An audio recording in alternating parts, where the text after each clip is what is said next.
Hi, Mama. That's what woke me up this past Wednesday morning. It sounds nice. Well, just keep listening. I turn towards my 3-year-old, who is sitting on his motorcycle, of course, right next to my bed, looking at his own reflection in the mirror that's right there. And I say, "Good morning, Gabriel." He leans over, we hug, and I continue to wake up, and I hear my husband's voice kind of come into our bedroom, and he says, "Hey, Erin, I need to take a shower. Can you watch Ari?" Ari is our 11-month-old.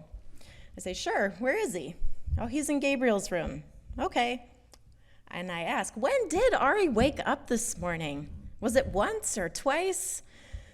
And my husband replied, "I can't think right now. I've got poop all over myself." I assume it's from the kids.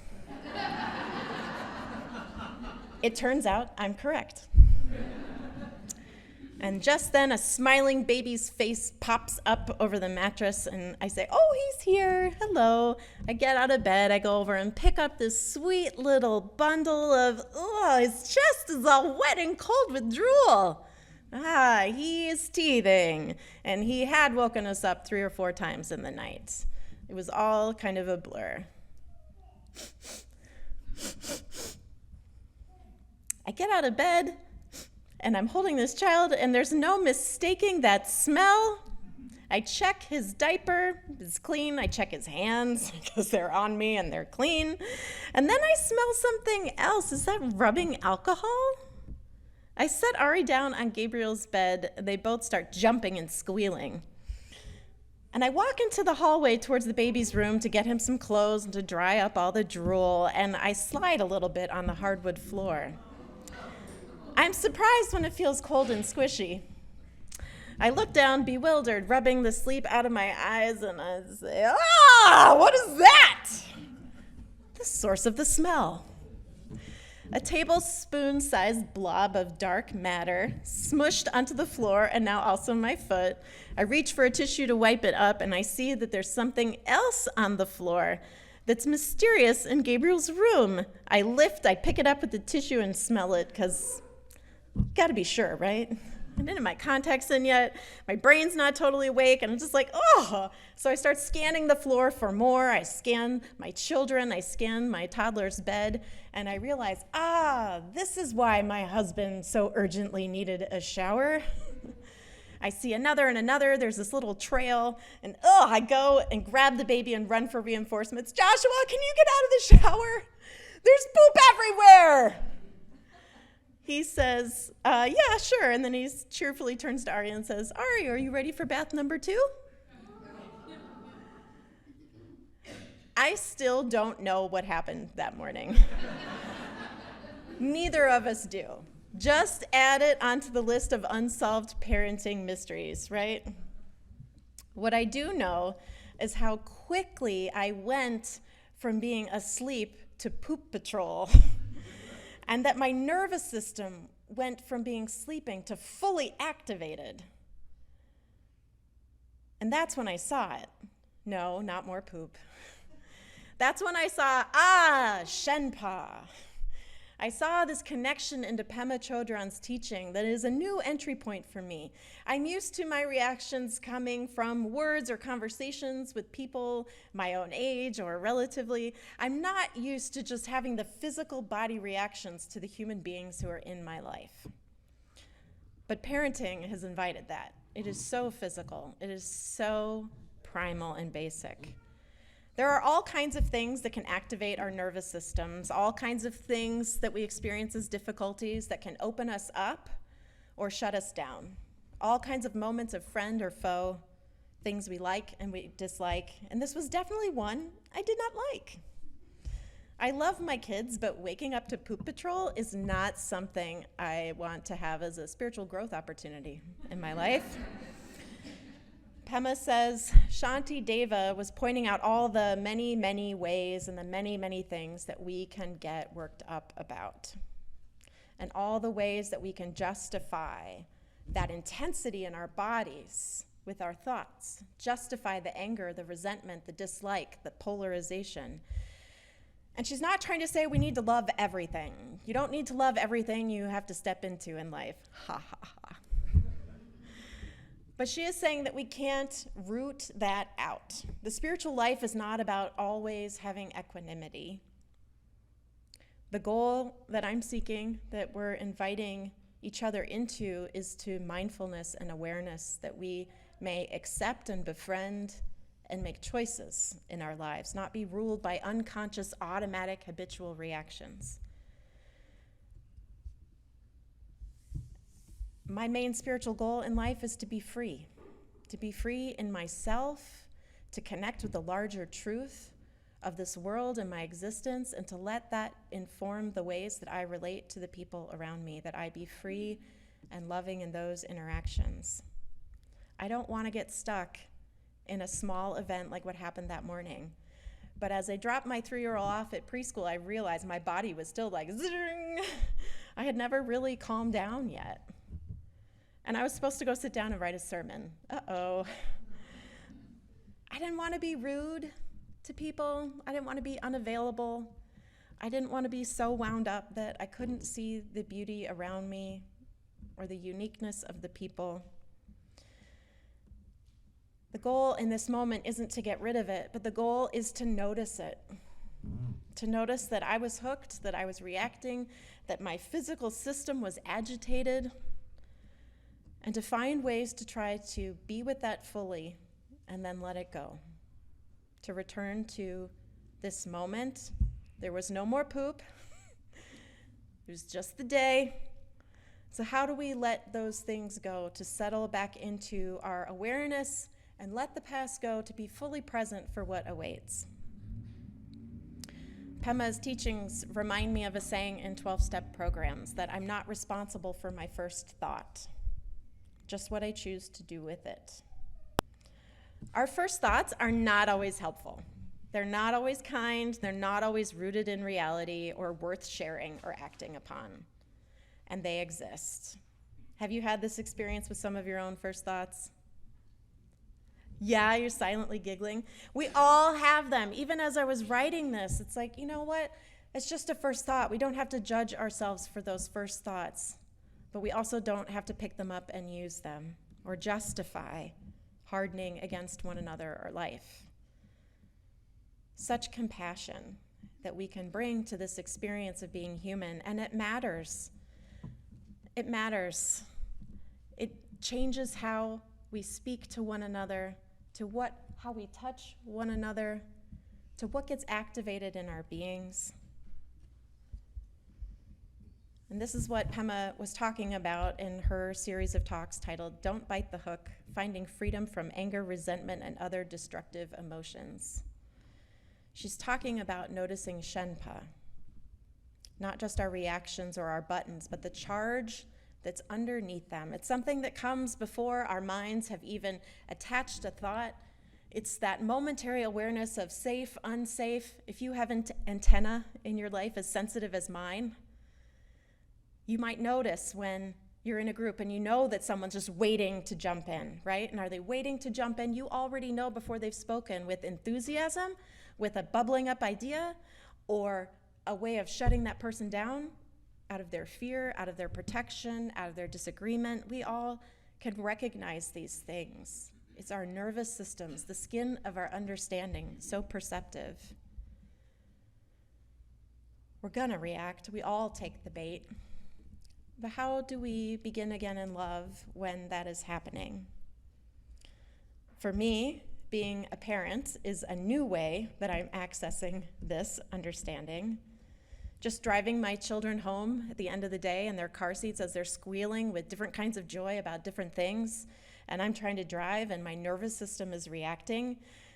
And then my judgments come in and they say, you're a horrible mom for not just embracing their joy. You should feel grateful, blah, blah, blah, blah, blah, blah, blah, blah, blah, right? Or, having some compassion in our bodies. A friend of mine recently came to visit, and she and I were both very exuberant children, where we often heard, settle down, quiet down, or some other form of just, you're being too much right now. And my friend said that now that she has her own child, She understands what all of those questions and excitement and energy do to the nervous system of an adult. And with this reframing, I felt released from all of those judgments. Whether we've had kids or not, I'm sure we've all probably experienced this activating of the energy in our body around the wee-oo, wee-oo, wee-oo at the dinner table or the table near you at the restaurant, activating your nervous system. Sometimes there are thoughts that hook us. There are other people's physicality and what they bring to us that hooks us. Sometimes it's just our nervous systems responding to the stimulus that's around us. And it's possible in these moments. It's essential. It's a primary practice of my life to notice this moment of tightening up, this place of Shenpa, this place of shutting down, of hardening, of withdrawing, to notice this so that less often I poison myself and the relationships that I'm a part of. And this relates to what's happening right now in our country. White supremacy culture has filled us with the notion that for many people, including some people of color, that black and brown means danger. That in certain moments, skin color is enough to just trigger our nervous system, but we don't identify it as that. Instead, we legislate Shenpa. We say, stand your ground. If you feel fear, it's okay to itch that scratch and to kill someone. We see police shooting after police shooting being justified by Shenpa. People viewing people fleeing violence in Latin America, viewing these people necessarily as rapists or drug dealers, we're justifying unconscious bias. And it doesn't matter how many books we read and how much we come to understand white supremacy culture, there lives in our body our nervous system. We have our fight or flight nervous system, and we have our rest and digest nervous system. And we're not going to interrupt that fight or flight with reading more books. But we can interrupt that fight or flight by becoming familiar with what happens in our bodies and not always scratching that itch. When our bodies say danger, can we bring a little curiosity to that moment, to just notice it before immediately jumping into it, to pause, to settle? And if we can't do that in our homes with people we love or in our cars with children and joy, then how can we expect other people to be able to do this in their line of work? It's a language we don't talk about much. We tend to think, I'm not reacting, we don't have emotions. Being human, being fully human is a weakness. We don't admit these things to one another, but it doesn't matter if we say them or not. We see it. We see it happening in a conversation. We know when someone is shutting down or getting charged and pushing back. We aren't hiding anything. But imagine what would happen if we admitted that. If in the middle of polarizing or reacting to someone's idea, we just say, uh-oh, maybe that's the only thing you can say is, oh, time out for me. Or to anchor your feet on the ground and to take a deep breath, to just hold on to your seat. I've held this unrealistic expectation in my life for such a long time that someday I'll be healthy enough that I'll never do that again, right? Healthy people don't react. They always respond with love. I'm scared of people who never react. I'm scared of people who have no feelings, who never show them, because I don't believe it. I think at any moment there's going to be an explosion. No one lives in a world where fear doesn't take hold, where self-preservation can become a thing of the past. And if you think, well, Erin, you don't know me, I'm a peaceful person. Perhaps you are. Perhaps you don't get caught by the kind of charge that others of us do. But as Pema Chodron says, perhaps tomorrow you'll have the opportunity to experience and experiment with this idea yourself. Or maybe even later today. That we can test out these perceptions, we can test out these stated truths to notice what happens in my own being and how I respond when I take the bait. Let us be people who encourage one another to awareness, to bravery and self-compassion, brave enough to look at our first thoughts, to notice when we're slipping into reactivity, to polarizing, to creating us and them, friend and foe, like and dislike, me and mine. Let's let go of the expectation or the idea around one another that we have to be perfect or good all the time, because we're not.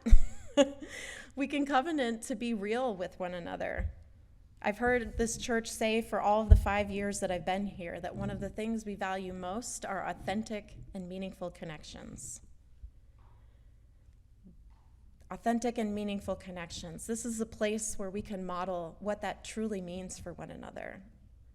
Being imperfect, not always being good, not always being serene, not always being kind or loving, sometimes being reacting, being fearful, being withdrawing, being shutting down, being brave enough and self-loving enough that we can say, there are toads falling out of my mouth right now, and I notice it. It doesn't mean there's something wrong with us. It means I am wiser now than I was a moment ago. My awareness now holds more than it did. And Pema says that this kind of patience is revolutionary.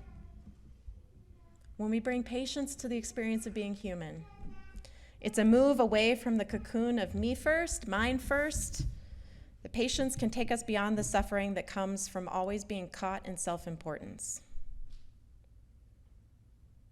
She says it takes a lot of courage, and it can transform you at the core.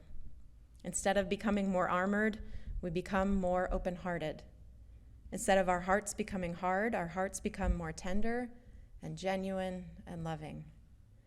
Instead of our minds becoming like a rock, our minds can become flexible, adaptable, free of prejudice, free of bias, of locked into the notion of friend or foe, for me and against me. Let us be people who train in this kind of mindfulness, who notice ourselves, who drop the storylines, and return again and again to this moment in service of being the change we wish to see in the world. Because if we can't do that, then what?